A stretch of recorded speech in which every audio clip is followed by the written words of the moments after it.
Presentamos en La Voz del Derecho Medicina Forense con el doctor Gilberto Triana Molina.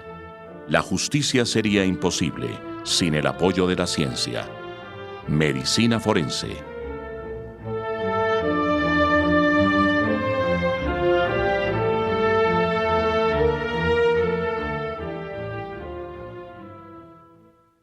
Apreciados amigos y amigas, muy buenos días.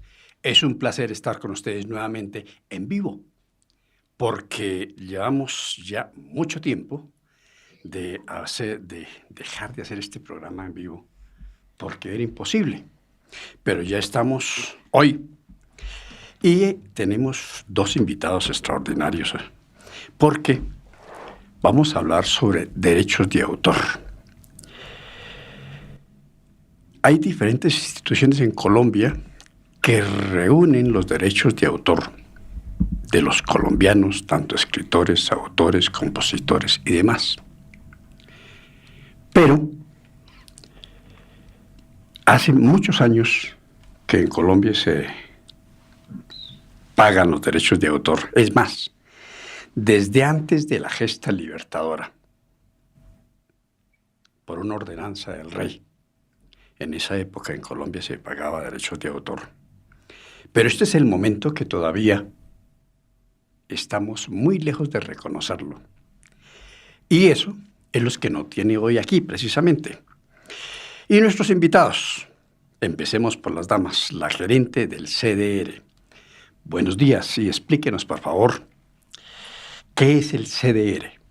Muy buenos días, doctor Gilberto Triana, y muchas gracias por la invitación a su programa y a su emisora. Buenos días para toda la audiencia. Contarles un poco del Centro Colombiano de Derecho Reprográfico, CDR. Es una sociedad de gestión colectiva de carácter privado, vigilado y autorizado por la Dirección Nacional de Derecho de Autor, que es una entidad adscrita al Ministerio del Interior.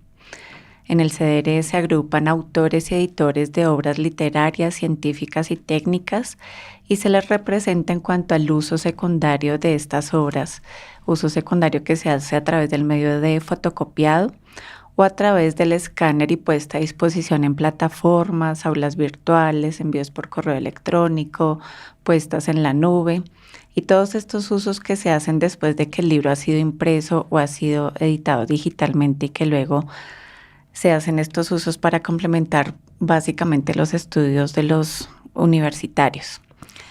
En el CDR venimos trabajando desde el año 2003 con unas campañas bastante fuertes para que las instituciones educativas, no solo instituciones de educación superior, sino también colegios y bibliotecas reconozcan y paguen estos derechos para reconocer el trabajo de los autores y editores colombianos y extranjeros, ya que en el CDR también tenemos representación de obras extranjeras por los acuerdos bilaterales que firmamos con sociedades de gestión colectiva, colegas del CDR en otros países. La doctora Natalia Gómez, su especialidad es... Yo soy ingeniera comercial y tengo una especialización en sistemas de gestión de calidad. Bueno, gracias, muy gentil. Ahora y al doctor Álvaro Fonseca, PhD en educación. Apreciado doctor. Bueno, buenos días. Nuevamente también volver a este escenario donde es importante conocer, si estamos hablando de lo mismo de los derechos de autor, la importancia que tiene, sobre todo por el escribir, ¿no?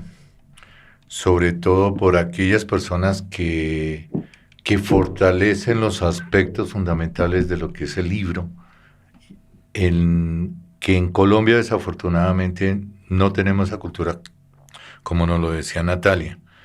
Y como usted mismo lo mencionaba, ¿no? Que está escrito, pero hasta ahí llegó, pero no se conoce. Bueno, desafortunadamente no se cumple.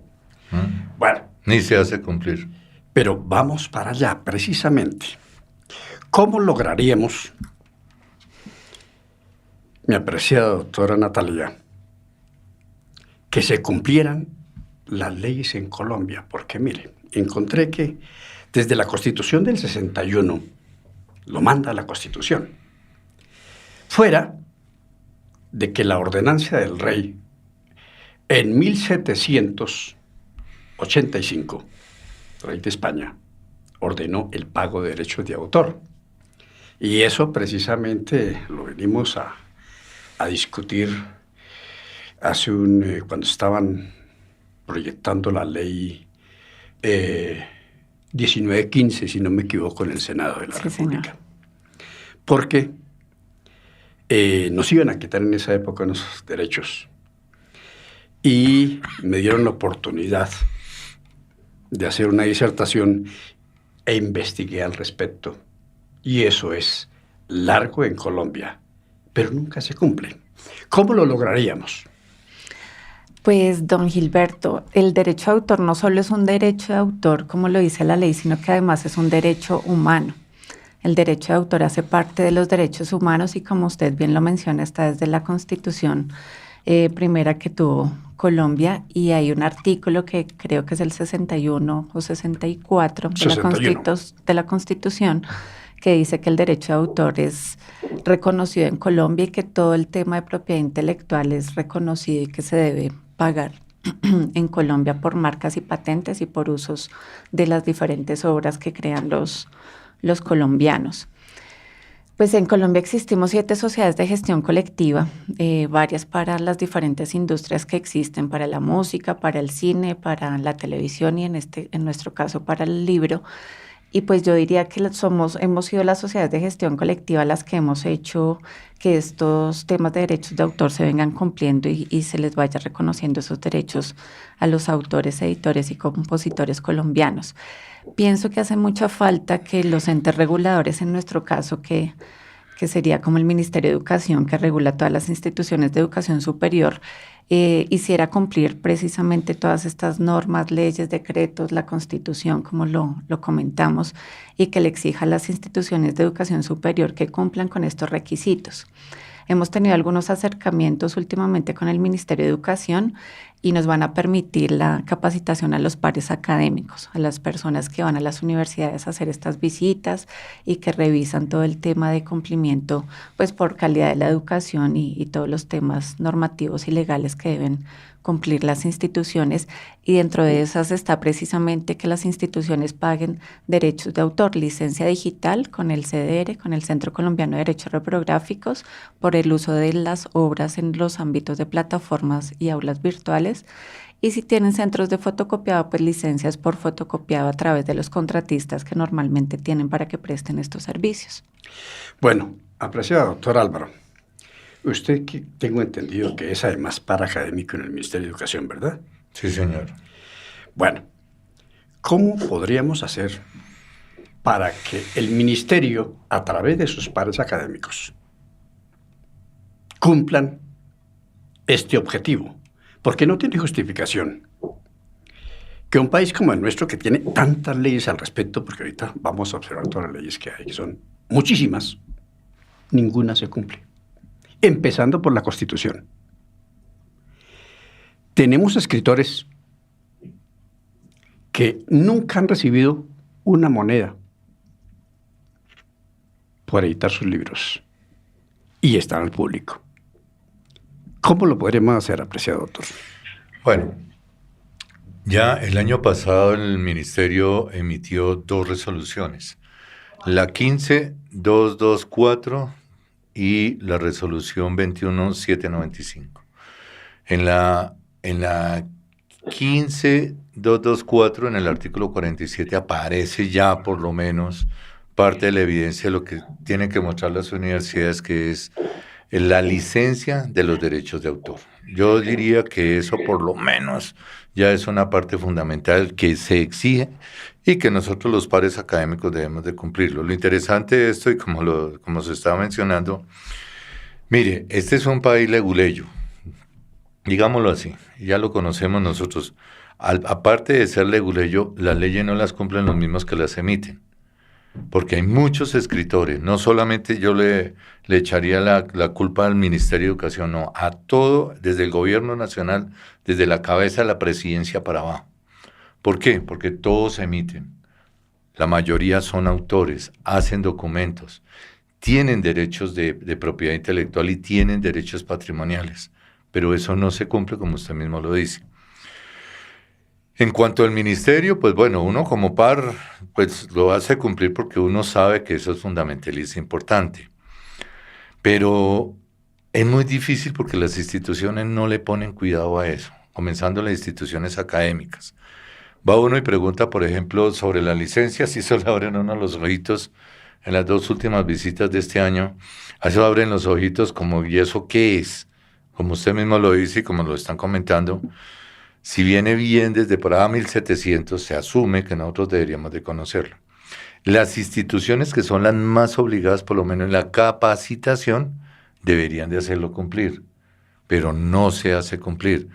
Pregunta 1, ¿los contratos de los docentes que hacen investigación tienen la parte sobre los derechos de autor y sobre los derechos patrimoniales en los cuales el profesor desarrolla su investigación y esa investigación queda escrita en un documento y ese documento es publicado tanto por la institución, que hoy en día ya las instituciones lo publican, pero no lo escriben a CDR? Eso es un punto que yo veo, es una laguna grande que hay ahí. Por más de que esté en la ley y en la Constitución, no lo hacen. Y sí obsequian esos libros, pero no los registran, por ejemplo, como derechos de autor. Entonces, hay una brecha muy grande, muy grande. Si no cumplimos las leyes, aquí desafortunadamente las leyes solamente son para los de Ruana. Bueno, cuénteme una cosa, apreciado doctor. ¿Qué es un paracadémico? Bueno, un paracadémico, el papel del paracadémico es, como su nombre lo dice, él es una persona que está al mismo nivel de la institución a la cual va a hacer una evaluación del programa que cumpla con los requisitos de la Ley 30 del 92, con una cantidad de decretos que se han emitido, que el último fue el 1330 del 2019, más las 2 resoluciones que mencioné anteriormente que fueron emitidas el año pasado. ¿Cuál es la idea? Que las instituciones, desde el punto de vista institucional, cumplan 9 puntos. 6 puntos. Y 9 puntos a nivel académico, que es sobre cómo está el nombre, ¿sí? Si realmente el nombre sí se ajusta a lo que se va a preparar durante X tiempo, porque puede ser técnico, profesional, tecnólogo, profesional universitario, de acuerdo a la Ley 30. Entonces, ¿qué hay que hacer? Entonces, que esté bien el nombre, se aprecie y que realmente cumpla con los requisitos, que se justifique, que se tenga un contenido curricular, que haya un apoyo con respecto a cada una de esas, del programa como tal, etcétera. Todos estos aspectos son fundamentales en el desarrollo de la academia, donde se prepara todo tipo de profesionales a nivel nacional, ¿sí? Y los convenios que se tengan que hacer entonces con el sector externo, desde el punto de vista de investigación, desde el punto de vista del apoyo de todos estos elementos que se tienen, incluyendo hasta las emisoras, si las hay, cómo las aprovechan para divulgar todos esos proyectos, que creo que entre esos ya hicimos algún ejercicio la vez pasada con Natalia en CDR. Bien, eso es lo que hace un paracadémico. Entonces, evalúa si se está cumpliendo los requisitos, el PEI, ¿sí? Que es la parte fundamental, el corazón de la institución, como decir nosotros, el reglamento interno de las instituciones, ¿sí? O decir los estatutos, eso es lo que es el PEI, a través de la ley. Y cada uno de los programas pues tiene que cumplir un mínimo de requisito, entre esos estaría lo que estamos hablando aquí de los derechos de autor. Un mínimo. O sea que nunca llega al máximo. Se exige el máximo que debería ser. Estupendo. ¿Por qué? Porque resulta que estamos educando. ¿Pero quién lo hace? Entonces, CONACES, entonces mire cómo lo tiene el ministerio. Tiene dos aspectos. Uno se llama CONACES. Y CONACES es la que mira el registro calificado, quiere decir el permiso para que esa carrera o ese programa se emita en esa institución, ¿sí? Y el otro es el CNA, que es se supone el de acreditación. Se supone, digo yo, porque tampoco se cumple. Si ustedes ven las que son acreditadas y se acreditaron simplemente para cumplir algunos requisitos políticos en el gobierno, porque lo hemos visto, por ejemplo, en el caso de los niños, que que los estaban capacitando y que le daban la plata a las universidades, a las instituciones que tuvieron. Pero ustedes van allá y no cumplen los requisitos que debería de funcionar con una acreditación de alta calidad, incluyendo la educación. Bueno, espero que esté con nosotros el asesor jurídico. Sí, estará con nosotros. Él por se vía. iba a conectar virtualmente, espérame. Porque voy a hacerle una pregunta. Cuénteme una cosa. La Convención de Roma, que es la Ley 48 de 1975, que la ratificó precisamente Colombia, ¿eso se está cumpliendo, mi doctora?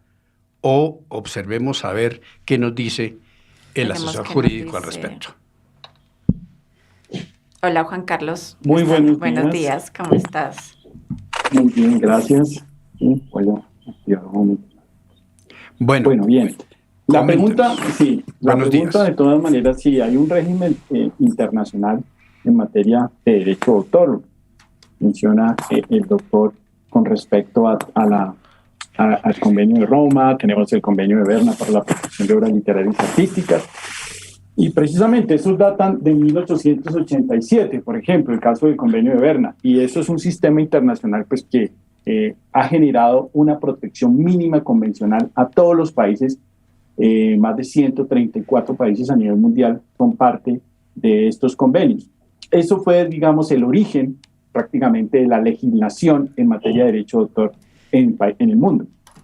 Y son mecanismos que ayudan, digamos, internacionalmente a la protección, a una protección internacional, a una protección que va el objeto de protección como es la obra, los derechos consagrados a los autores, ¿sí? En tanto el derecho moral como el derecho patrimonial, todo ese conjunto que actualmente conocemos y que pues para algunos pues entenderán que se trata precisamente de lograr es una protección o una reivindicación, digamos, de esos derechos del autor. Entonces, eso se ha venido incorporando. Hay un dato muy importante y es que nuestra ley 23 del 82 recoge, por supuesto, todas estas convenciones internacionales, pero adicionalmente las recomendaciones que se dieron en su momento por parte de la UNESCO para el acceso de las obras, ¿no?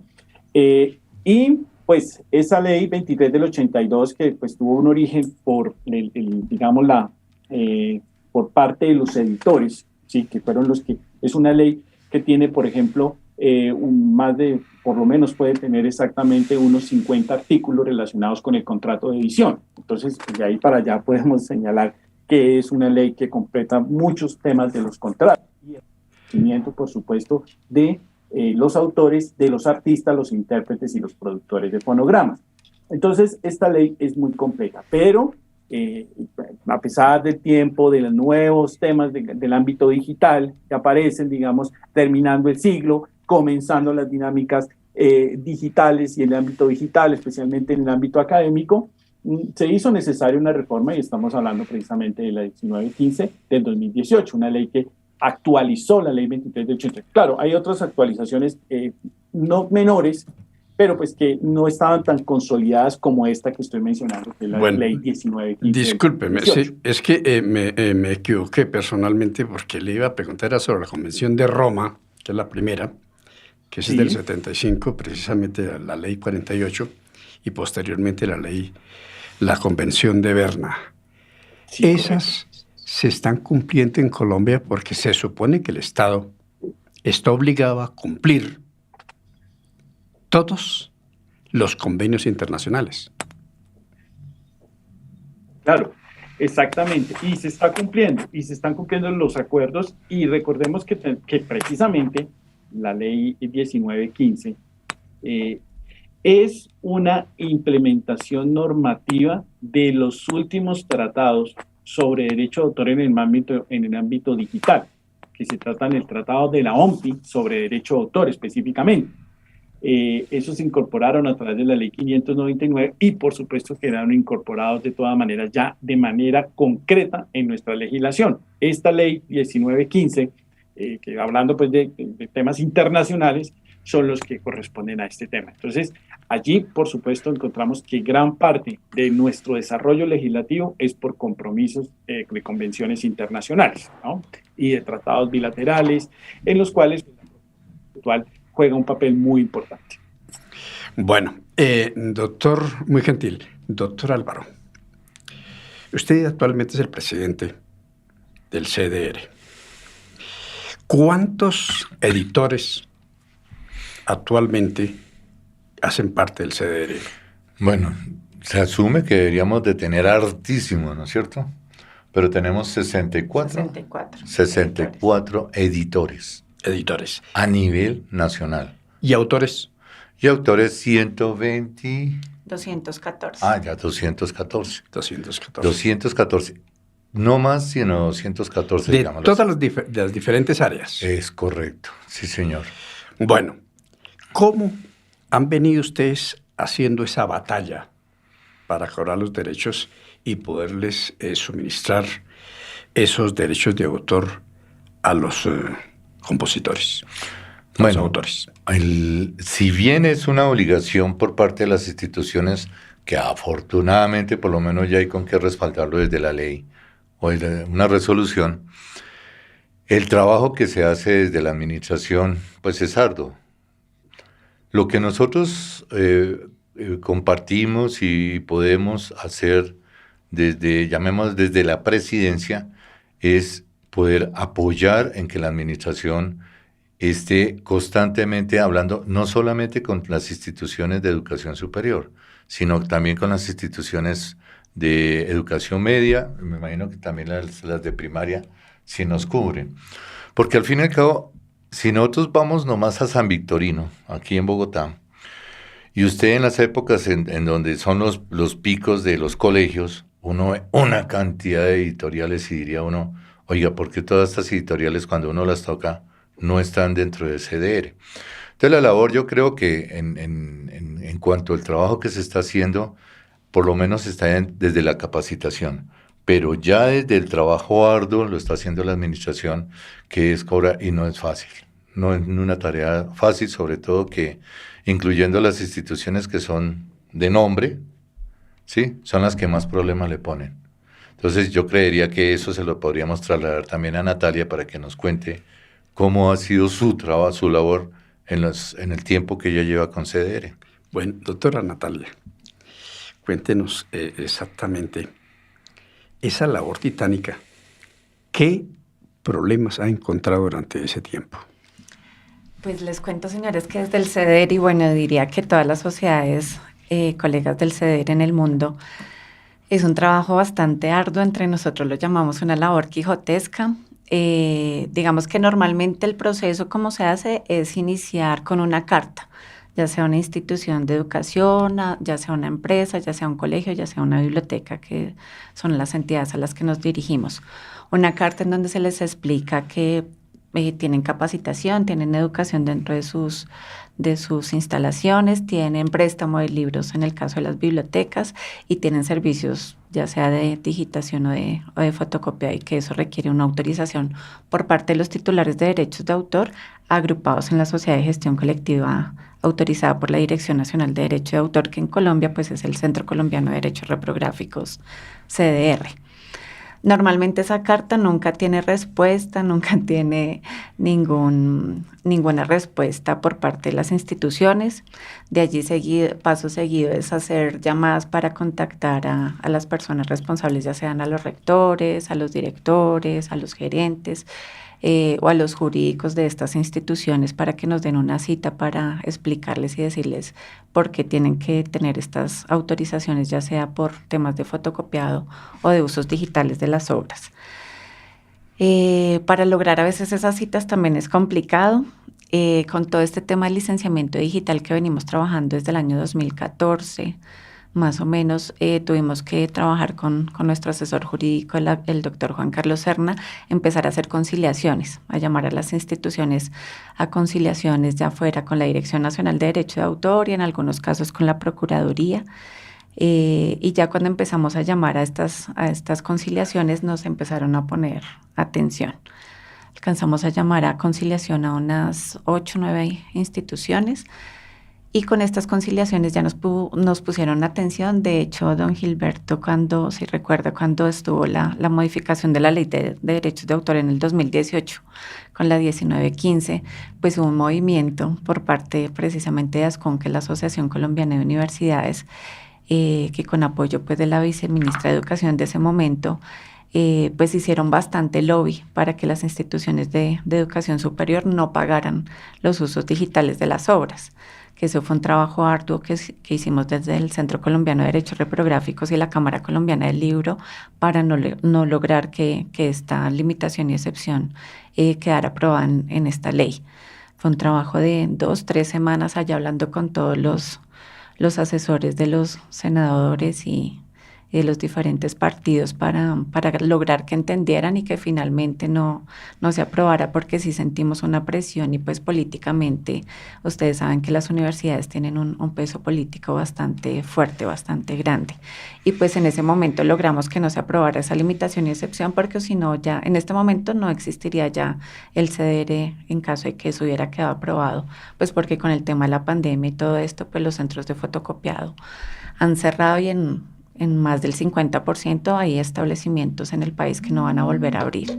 Entonces, pues ha sido una situación complicada, pero pues con el trabajo, digamos, de constancia que hemos venido haciendo y todo, pues ya tenemos en este momento más de 110 licencias digitales con diferentes instituciones de educación superior de todo el país y estamos en proceso para terminar de licenciar a las menos de 200 que nos hacen falta. Bueno, apreciado doctor Álvaro, ¿cómo es posible que las universidades, que son los entes que educan e imparten conocimientos sobre derecho en Colombia, y en este caso los derechos de autor, porque tienen que estar dentro del pensum académico, ellos lo dicten y no lo cumplan? Bueno, eso, como decimos nosotros, si nos ponemos a hablar sobre eso, y que ya creo que lo hemos dicho en estos micrófonos, vamos a terminar llorando, porque todas las leyes que existen, e inclusive los que las emiten, no las cumplen. Las instituciones, lo que pasa es que, en mi opinión personal, como se dice acá en la emisora, es la apreciación de que las personas que dirigen estas instituciones no tienen el conocimiento académico como tal. Entonces, muchas veces son administradores, pero no tienen la experiencia académica. Si se tuviese esa unión administrativo-académico, habría un poquito más de responsabilidad y se haría que se cumpliera. Ese es uno. El otro es el económico. Ustedes saben que las instituciones son muy difíciles de que suelten plata, ¿sí? Entonces, sueltan plata para las cosas que no se necesitan de fortaleza, pero para los que sí, como por ejemplo la investigación, y el resultado de la investigación precisamente es esta producción intelectual. Desde el punto de vista escrito, como desde el punto de vista virtual, porque también los docentes no se lucran tampoco de lo que emite la universidad. Eso queda en propiedad. Si hay una patente, esa patente es institucional, más no es del inventor. Aparte, y tercer aspecto fundamental es que nunca la academia se ha acercado a la parte real. No es como en otras partes del mundo que usted encuentra que siempre el sector real, las empresas, participan dentro de las universidades desde el apoyo de la investigación, porque todo esto que estamos hablando redunda dentro del desarrollo de la investigación. Y la investigación en Colombia es muy pobre. Tenemos un Ministerio de Ciencia y Tecnología que tampoco funciona. Sí, lo digo yo con gran respeto a estas instituciones, pero si funcionaran, fortalecerían precisamente esa pregunta que usted me está haciendo. Ese aspecto fundamental de Colciencias, por ejemplo, ¿a quiénes les prestan los dineros? Solamente a las instituciones que tienen nombre, pero no se la prestan a las instituciones que no tienen nombre. Porque hay muchos estudiantes que uno ve esos trabajos, hay unos trabajos estupendos, pero no hay un aporte en donde les puedan ayudar a ellos a que saquen adelante esas investigaciones. Miremos, por ejemplo, en el caso de la robótica. La robótica es mire los desarrollos de la robótica, y es neta y exclusivamente. Y en ese factor económico se asume que un porcentaje de los ingresos que debe tener la institución se le debe dedicar a la investigación. Y la investigación en cada una de las disciplinas, como usted me preguntaba hace ratico. Entonces, todos los programas que tienen las universidades, aparte de eso, en el PEI dice si es fortaleza investigativa o no es investigativa la institución. Entonces, se les aporta, pero no se ve, ese trabajo intelectual no se ve. Cuando llega uno y le muestran a uno el documento maestro, no, eso, todo lo que hacen, pero va uno a constatarlo, a evidenciar eso es lo que quiere ahora el Ministerio de Educación, que las instituciones no se brinquen esos mínimos y que muestren la producción intelectual a través de libros, bien sea virtuales o escritos, y la socialización, el beneficio a la comunidad, pero no hay apoyo económico, no hay un apoyo económico desde el gobierno nacional y mucho menos desde las instituciones, que más ahora con la pandemia sí que es peor. Y de acuerdo al último reporte, 254,000 estudiantes pues desertaron, pues eso también le pega, pero también por otro lado ha incrementado la parte virtual. Entonces yo lo veo más desde ese aspecto. Bueno, hay una cosa que me llama la atención, doctora Natalia y Juan Carlos, es el asesor jurídico. Los acuerdos relacionados con el comercio, según la ley 170 del 94, ¿eso se está cumpliendo? Juan Carlos, si tú nos ayudas ahí. Bueno, entonces, ahí es importante señalar, y yo creo que un poco la contextualización. Nosotros tenemos un marco jurídico fuerte. Sin embargo, hay que mirar. Una cosa es la forma en la cual están presentados los derechos, ¿sí? Y otra cosa, el ejercicio de esos derechos. En este caso, en materia de propiedad intelectual, todos los mecanismos administrativos y de otra naturaleza se denominan la observancia del derecho de autor, es decir, las acciones legales que se puedan adelantar. En muchos casos, por ejemplo, para nosotros en concreto, nuestros usuarios, en el caso de las universidades, ellos también son titulares de derechos, agrupan también autores, porque son autores, ¿sí? Y ellos también ejercen esos derechos, pero adicionalmente también son usuarios de obras. Y ahí en esa doble vía, pues en muchas ocasiones, por supuesto, se presentan de todas maneras, en algunos casos, infracciones al derecho de autor. En el caso del derecho moral, por ejemplo, que es lo que nosotros conocemos como plagio. Entonces, ahí es donde se deben adelantar las acciones legales. ¿Qué es lo que sucede? A nivel internacional, como el caso de la ley que lo menciona, la 170, todos relacionados con los tratados de la OMPI, relacionados con los tratados de los ADPI, que son, digamos, los tratados, son acuerdos sobre propiedad intelectual relacionados con el comercio.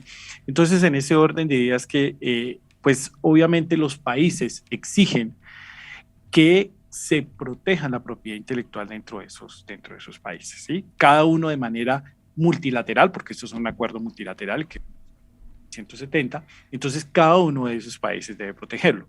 Y ahí es donde aparece una situación paradójica, porque nosotros somos un país creativo, se entiende que es un país de escritores, se entiende que, digamos, tenemos bastante producción de todas maneras de los libros científicos, técnicos y culturales, y en consecuencia esa producción debería también verse enmarcada dentro de la protección, digamos, del derecho de autor.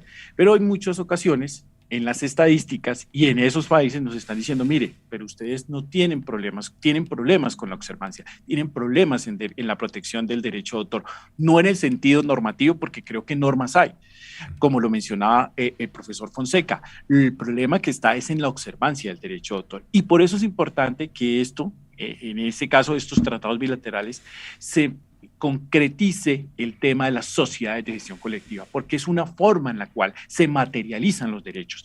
Eso que aparece en esas normas, digamos, en las leyes, ¿sí? Se materializa con una gestión concreta, que en este caso sería el de las sociedades de gestión colectiva. Entonces, eso es un tema que ha sido débil, digamos, en los tratados internacionales, pero pues indudablemente el tema de la sociedad de gestión colectiva, porque no dejan a que realmente sean los estados el que alcancen a regular esa materia. Por eso nosotros ya tenemos una regulación bastante amplia en materia de sociedades de gestión colectiva, pero la observancia del derecho de autor y la gestión colectiva sí que resulta muy importante de todas maneras para poder materializar el derecho. Gracias, Juan Carlos. Bueno, otra cosa, doctora Natalia, es importante observar, por ejemplo, se está cumpliendo la decisión andina 351 acá.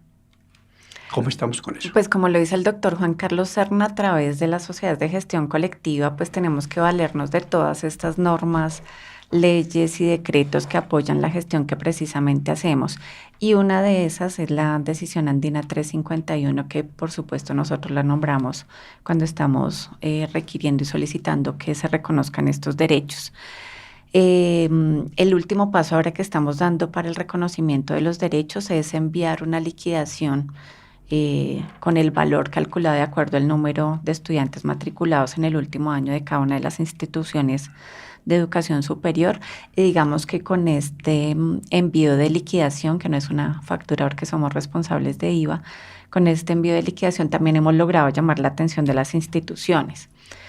Entonces, si nos ponemos a pensar cuando hemos enviado cartas en donde nombramos todas estas normas, leyes, decretos, no nos ponen cuidado, pero cuando les llega un cobro, una liquidación donde les decimos que deben pagar una licencia por tal valor, por tantos número de estudiantes matriculados, sí hemos llamado la atención con estos envíos de liquidaciones.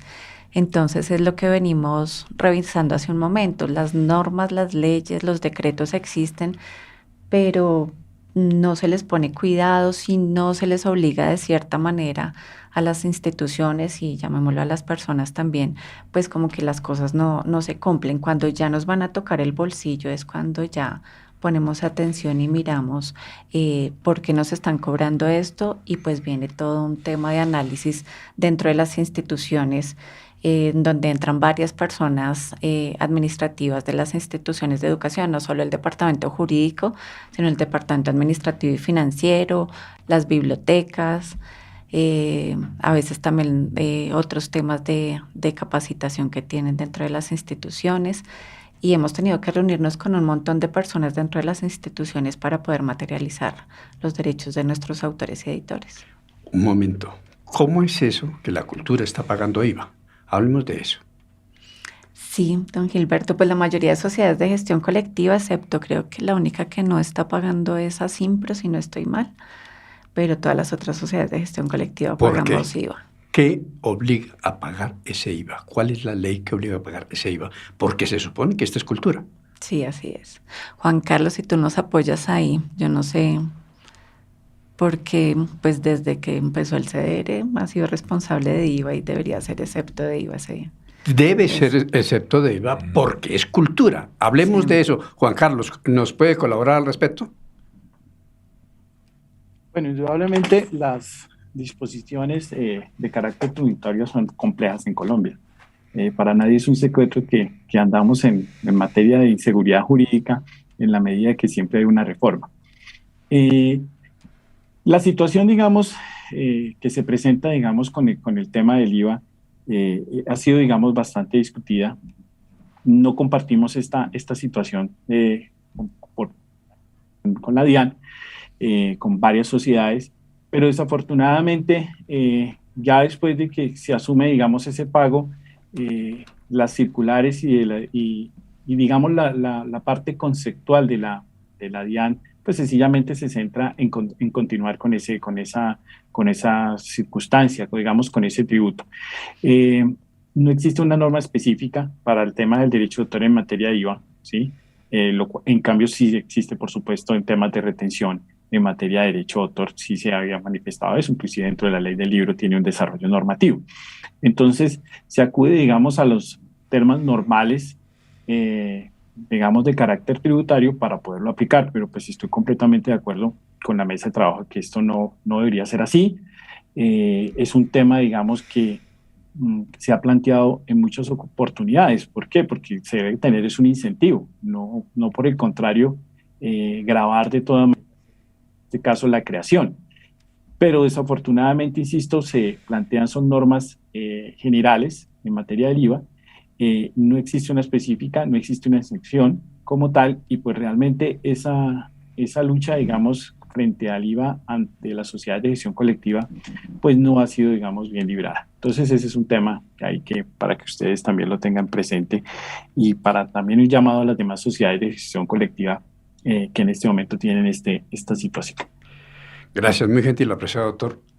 doctor Álvaro, ¿cómo podríamos hacer para luchar para que ese IVA no se le cobre a la cultura? Porque eso es, mejor dicho, la verdad, no tiene presentación porque primero no se apoya a la cultura, pero sí nos cobran por hacerlo. Al fin, ¿cómo? Bueno, la parte impositiva aquí es donde notamos precisamente la falta de cultura. Miremos que es falta de cultura. Nosotros, si mal tenemos un promedio de 2.3 libros de lectura, y eso a los que leemos, le sumamos al resto de la población. Europa, precisamente, ellos tienen una exención y por eso nosotros encontramos 24, 27 libros por persona promedio leídos al año. Nos hace falta es lo que dice Juan Carlos, me parece estupendo y es unirnos con las demás y precisamente hacer una propuesta para que ese IVA se exonere a, por ejemplo, a CDR, pero no solamente CDR, sino a todas las instituciones que emitan producción intelectual, llamémoslo así. Correcto. Y producción intelectual es medicina, la parte de las ciencias económicas, todo lo que tenga que ver con educación, todo, porque es que usted encuentra material que a veces uno no alcanza a leer todo el material que llega de una sola disciplina. Yo estimaría, y sería interesante ya desde este momento, hacer una propuesta de unirnos, es una labor que debería, yo creería que liderarlo por CDR con los demás gremios, ahora que no sé si ya nombraron al director o directora del Departamento Nacional de Derechos de Autor y hacer esa propuesta, precisamente para ello. Bueno, doctora Natalia, me gustaría, y Juan Carlos, que nos propusiéramos hablar con todas las demás entidades al respecto similares y realicemos un proyecto de ley para poder lograr la exoneración del IVA. Es más, incluso es que se está excediendo la DIAN. ¿Por qué? Porque si no hay una ley que obligue a pagarlo, indudablemente no estamos obligados a hacerlo. Eso es indispensable hacerlo llegar a todos los medios, porque si el Estado no nos proporciona la facilidad para desarrollar la cultura y la ciencia, ¿cómo es posible que nos cobre por hacerlo? ¿Será posible? Es. Juan Carlos, yo, si no estoy mal, hace varios años, me parece que las sociedades de gestión colectiva, de ese momento que eran 4 o 5, se habían unido para intentar esto, pero pues fue un intento fallido, ¿no? Sí, insisto, la posición de todas maneras de la DIAN ha sido, digamos, considerar esta parte como los servicios. ¿Sí? Y esto es una situación compleja. Lo han dicho ustedes en la mesa de trabajo. Es claro que hay un desconocimiento de las sociedades de gestión. Hay un desconocimiento del régimen. Esto es un régimen especial. Y a veces pasa que se vuelve transversal porque, por supuesto, las sociedades de gestión colectiva implican no solamente el tema del derecho de autor, también tiene el trato con los usuarios, en muchos casos en ámbitos comerciales, ¿sí? Como es el recaudo. Y esto, sin tener un liderazgo desde las mismas entidades del Estado, ¿sí? Pues entonces van generando interpretaciones que pues a veces no son acertadas, ¿sí? Pero eso es un tema técnico, por supuesto, pero también hay un tema de hasta qué punto realmente se está fortaleciendo la sociedad de gestión colectiva, y fortalecer es todo esto, el tema de observancia de derecho de autor. ¿En qué tanto se ha avanzado en eso? ¿En qué tanto se ha avanzado en comprender realmente la administración de las sociedades de gestión colectiva? Porque recordemos que todo eso implica un impacto sobre los recaudos, ¿no? Eso implica un impacto sobre los recaudos y menos distribución. Entonces, ¿hasta qué punto realmente hay una verdadera política, ¿sí?, en materia de sociedades de gestión colectiva? Eso es lo primero que nosotros tenemos que hacer. Porque los esfuerzos individuales o colectivos de las mismas sociedades, ¿sí?, a través de sus diferentes fórmulas, ¿sí?, pueden plantearle muchas solicitudes a la administración, a las entidades del Estado, inclusive a la Dirección Nacional de Derecho de Autor. Pero si no existe una política clara en materia de sociedades de gestión colectiva, muy complicado realmente atender, digamos, o que ellos atiendan de una manera técnica, de una manera que también política, de una política pública en sociedades de gestión colectiva, y no lo conozcan o lo desconozcan o no lo tengan, pues eso genera una dificultad que termina en menos recaudo y menos distribución de los derechos, menos reivindicación de derechos, menos recaudo. Entonces eso es lo que hay que tener en cuenta allí, ¿no? Que esos esfuerzos han sido aislados en sociedades de gestión colectiva, ¿no? Apreciado doctor Juan Carlos, tengo entendido que en Colombia todo aquello que no es prohibido es permitido.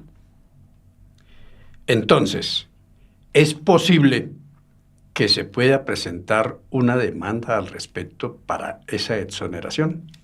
¿O una tutela al respecto? Bueno, los mecanismos, bueno, empiezo con el primero, la acción de tutela. La acción de tutela, por supuesto, ampliamente conocida, pues es para derechos fundamentales, ¿no? Pues este es un derecho fundamental, mi doctor, porque resulta que es la comida de los claro, escritores. Sí. Sí, es un derecho Pero fundamental. No lo ven así, es que no lo ven así, es que ese es el problema, ese es el problema, que eso no se ve así.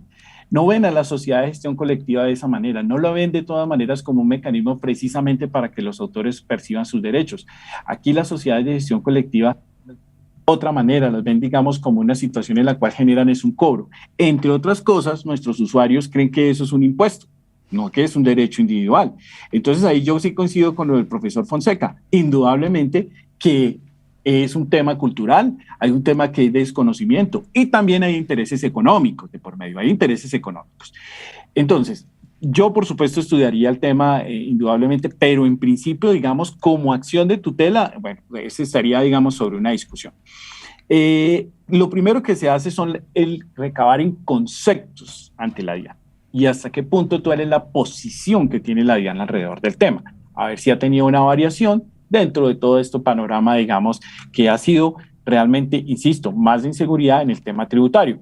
Y el derecho de autor, por supuesto, las normas que le estoy mencionando no tocan absolutamente para nada el tema tributario. Solamente la ley del libro tocó en su momento ese tema, no más. Y eso fue para el tema de la retención. Pero en cuanto al IVA, hay que empezar a construir exactamente cuál es la posición de la DIAN frente a ese tema, ¿sí? Del IVA, digamos, frente a los temas de la sociedad de gestión colectiva, y a partir de allí, pues entonces empezar a verificar hasta qué punto pueden existir las acciones legales, cualquiera de ellas. Si hay un mecanismo de acción de tutela, bienvenido, para poder determinar exactamente si es realmente que podamos estar exonerados de ese pago, por lo menos el tema del recaudo como tal. Bueno, doctor Juan Carlos, muy gentil por su colaboración y le dejo esa tarea, aunque la verdad me gustaría lograr que el Ministerio de Hacienda nos contestara por escrito, ojalá con un derecho de petición, para basarnos en algo y poder así llegar a las demás instituciones a ver si logramos, porque se logra ser exentos del IVA, porque siempre hemos estado exentos, lo estamos pagando sin razón. Máxime, que es cultura. Bueno, le dejo esa tarea a mi apreciado doctor y vamos a hablar sobre algo muy especial. Doctora Natalia, cuénteme una cosa. ¿Ustedes han podido hacer aplicar la ley 599 del 2000, donde en los artículos 270, 271 y 272 se castiga por el plagio y por usar esos derechos de autor sin el permiso? Pues, don Gilberto, es que esa parte no le corresponde a las sociedades de gestión colectiva. Nosotros, dentro de nuestra razón de ser, nuestro objetivo está el hecho de cobrar por los usos secundarios que se hacen de las obras. Ya esos temas de plagio no le corresponde. Imagínense nosotros detrás de todos los estudiantes en las universidades que no cometan plagio. Eso sería imposible, eso no es un objeto de las sociedades de gestión colectiva, no está dentro de las funciones de las sociedades de gestión colectiva, afortunadamente, porque no sería muy difícil de manejar ese tema. ¿Cuál es el concepto que tiene al respecto, mi apreciado doctor? Bueno, lo que pasa es que yo no puedo decir plagio. el plagio lo dice solamente un juez. Aquí lo que pasa es que en las instituciones los mismos docentes se han encargado de hacer eso. Si bien existe una cantidad de herramientas, entre ellas el Turnitin, donde se puede verificar hasta qué porcentaje de cada obra o de cada documento, comenzando con los trabajos de grado, comenzando sencillamente con una investigación formativa en el aula de clase, que se asume, estoy dando los primeros pasos para un estudiante, aprenda a consultar, aprenda a indagar, a criticar constructivamente, a crear, a generar. Si bien eso se ha perturbado, llamémoslo así, o se le ha impedido que las personas piensen desde la misma primaria, cuando llegan a las universidades, entonces, ¿qué es lo más fácil que se hace? Y es permitido por muchos docentes. Yo creo que ahí la tarea, aparte de la institución, es más del docente, más de nosotros como docentes. Y es evitar que eso suceda en los mismos estudiantes, que le copien el mismo trabajo de un compañero, simplemente hace un trabajo un estudiante y el otro lo copia por pereza, ¿cierto? Esa es una modalidad. Otra modalidad es tomar de internet, copy-paste, ¿cierto? Y presentarlo sin ni siquiera haberse leído. Y otras veces van a la esquina donde está la fotocopiadora, y en la fotocopiadora está el libro, por ejemplo, de Auditoría Forense del señor Álvaro Fonseca, ya listo. Oiga, yo quiero la página tal a tal, de tal a... Listo. Y ni siquiera lo están haciendo. Es decir, que la labor es quijotesca, como se ha dicho, iniciando desde los mismos docentes. Ahora, hay docentes en algunas instituciones que permiten que el trabajo lo hagan los estudiantes. Y en compensación a la nota, el profesor lo presenta como libro.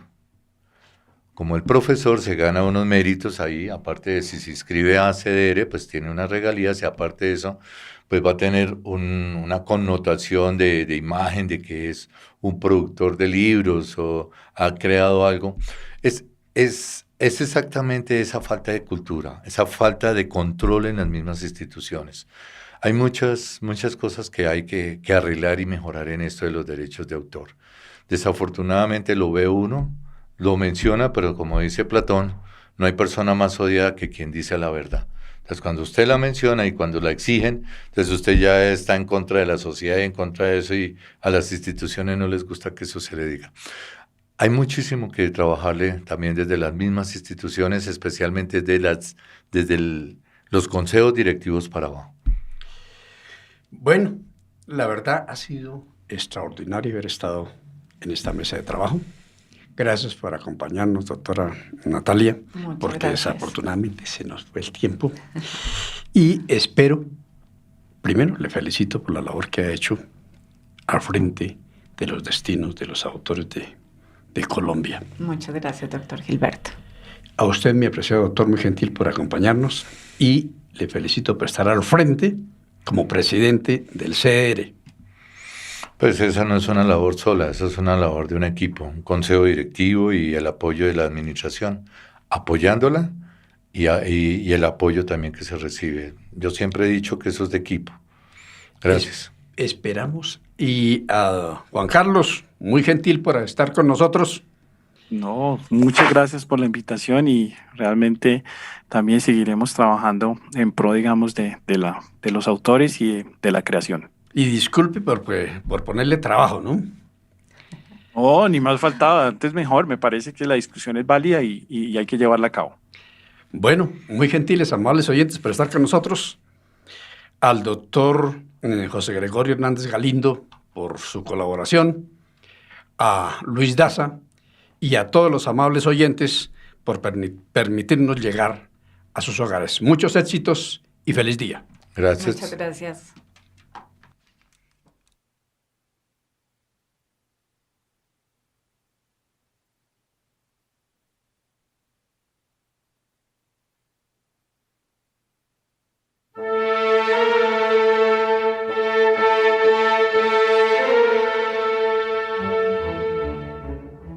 Hemos presentado en La Voz del Derecho Medicina Forense con el doctor Gilberto Triana Molina.